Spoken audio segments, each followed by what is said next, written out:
Okay, we'll try this, see if the speaker is picking up my voice for you. Some of you said it wasn't too bad, so we'll give it our best. Lesson 7.2 is on graphing exponential decay functions. Exponential decay looks much like exponential growth.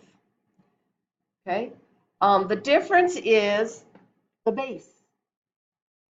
The base is between 0 and 1. Now it can't be 0 because 0 times anything is going to be 0, and it cannot be 1 because if it equals 1, it's going to be steady. As soon as your base is more than 1, you've got exponential growth. Okay, so the parent function is when a is 1 and your base is some decimal. So when we look at this and try some values, if x is 0, anything to the 0 is 1.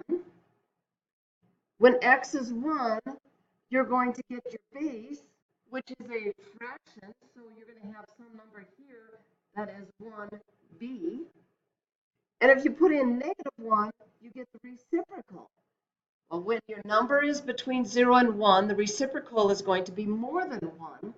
So over here, you'd have the -0.1, 1 over b, which can be confusing. So let's take a look at some that have numbers. Good. The base b is called the decay factor. In lesson 1, it was the growth factor. Okay, here my base is 1/2. So we can do the little t-chart, -1, 0, 1, and we'll even throw in 2. This would be 1/2, reciprocal would be 2. For 2 it would be 1/4, so I think all of you were very bright, and I'd insult you if I didn't say this. But if we were going, going the other way, then it would be reciprocal of 1/4 or 4. Okay, so I jumped 2 instead of going to 2. But that is what a decay function will look like. It is going to get flat as you go to the right. It's going to get closer to the horizontal asymptote as x gets bigger. It's going to take off into huge numbers as x goes to negative numbers. Okay, so let's compare this to that parent function we just had. So if we still took that 1/2, -1, -2, and if we put 0 in, that'd be 1, but we have to take it times the 4. For 1, we'd have 1/2 times 4 would give us 2. Raised to the 2 would be 1/4. Take it times 4, we're going to get 1. For -1, you'll get the reciprocal. Take it times 4, we're going to get 8.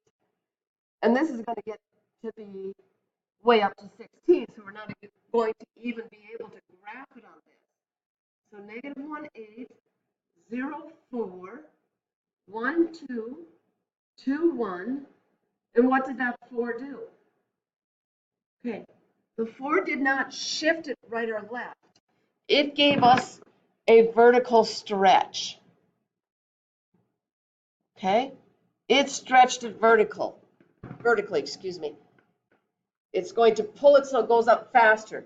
What would you do if this was smaller than 1? Well, hopefully you'd realize, oh, that's going to shrink it. Okay, let's look at this next one. Okay. So if we were to do this one, okay, I'm going to go horizontally this time. 0, anything, oh, be careful.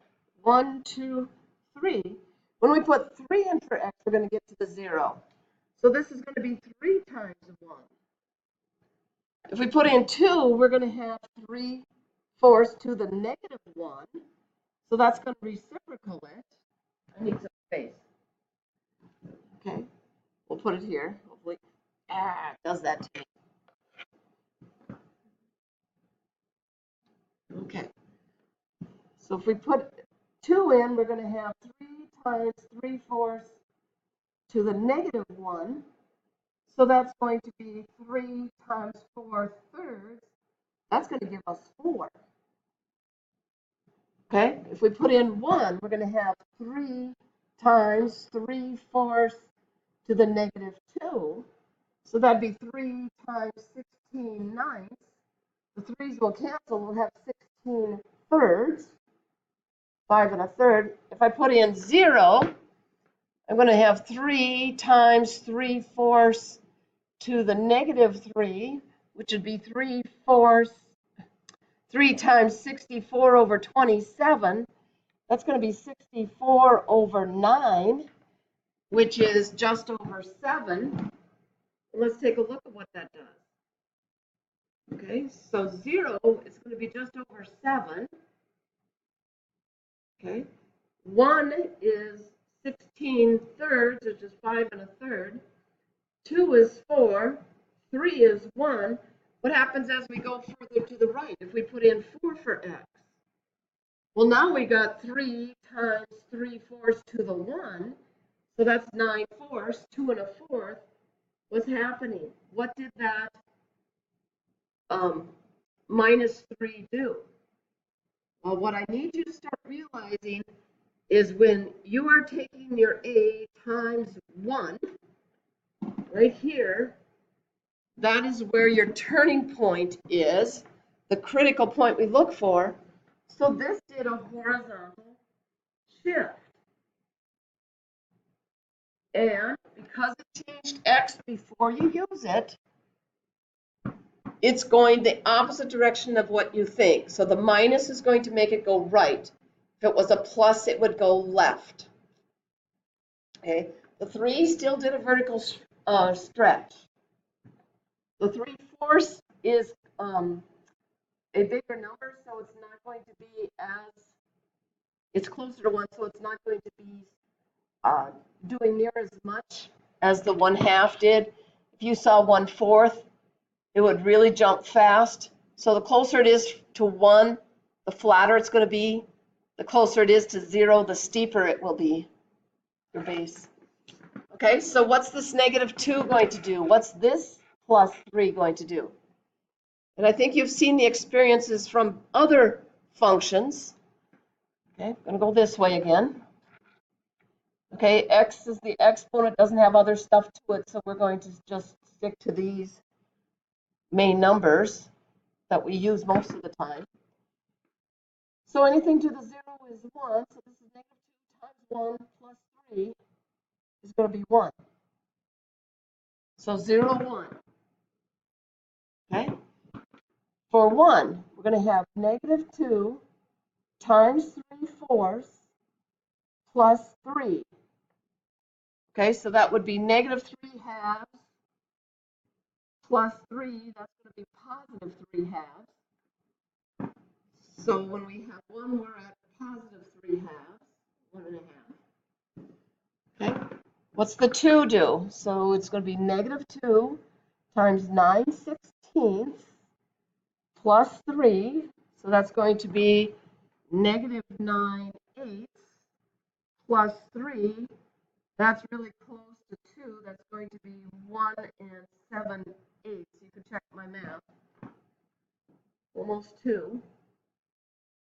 How about the negative one? Let's see that. So that's going to be negative 2 times 4/3 plus 3. So we're going to have negative 8/3 plus 3. Well, that's still positive 1/3. Okay. How about negative 2? So that's going to be 16/9 when you square it and reciprocal it. So I'm plus the 3, sorry.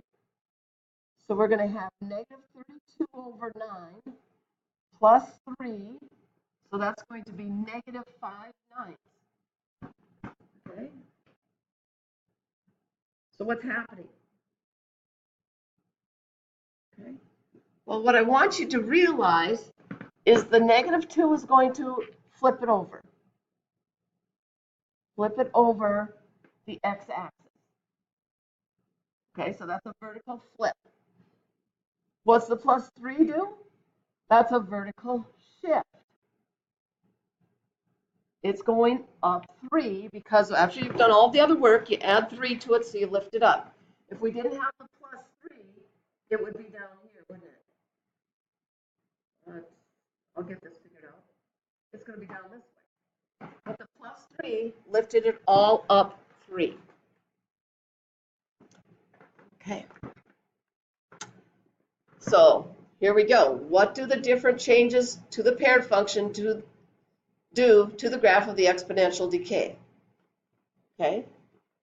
So A, that's going to give you your vertical stretch or shrink.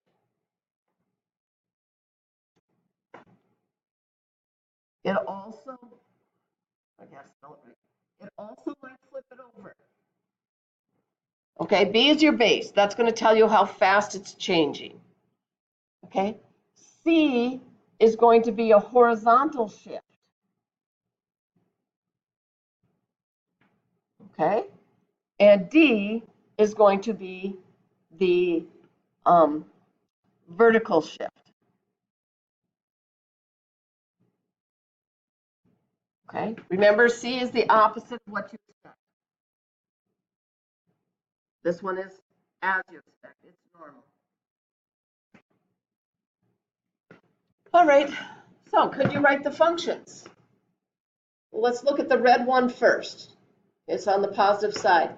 Okay, so it went from 6 to 3 to 3 halves. So I think my base, what I'm multiplying each time, is 1/2. Okay, it's going through the y-axis at 3, so I think my A is 3. It hasn't shifted right or left if I use that 0, 3. So I think this is y equals 3 times 1/2 to the x. Now, please be careful. You want to use a positive base. You want to see what's happening going right and left. Use what you've got. Don't try to be fancy and move it too much right and left. Okay, let's look at the blue one. Okay, the blue one. Okay, it's went from -8 to -2 to -1/2. So I think my base is 1/4. Okay, and since I've got the point 0, -2, I think my A is -2. Most of the time when we write the functions, we are not going to be moving them right and left, but sometimes it will make it easier as we do these that, oh yeah, we do want to move them right and left. So be ready to go either way. Here's one that you will like. A new car costs $37,000. Yeah. As soon as you drive it off the lot with your name on the title, its value is $32,000. It just, all of a sudden, it's not a new car, it's a used car, so that's what happens. After this, it loses about 15% value per year. So instead of 100% of the value, it loses 15%, so it has 85% of the value it had from the previous year. Okay, so what I see this function to be would be y equals my initial value, not the cost, because you're paying more doesn't mean it has that value anymore to anybody else but you. But now my base is 85%, which I'm going to write as a decimal. So when I put x in, x is my exponent. Now I can work this. I can put 4 in. I can put 7 in. And I did that. Okay. In 4 years, the car was worth about $16,700. And at 7 years, it was worth about $10,260. Okay. So it loses a lot of value. Will it ever be worth $0? Technically, no. You should always be able to get at least the metal value out, because no matter what you raise the exponent to, or the base to, no matter what the exponent, it will never be 0.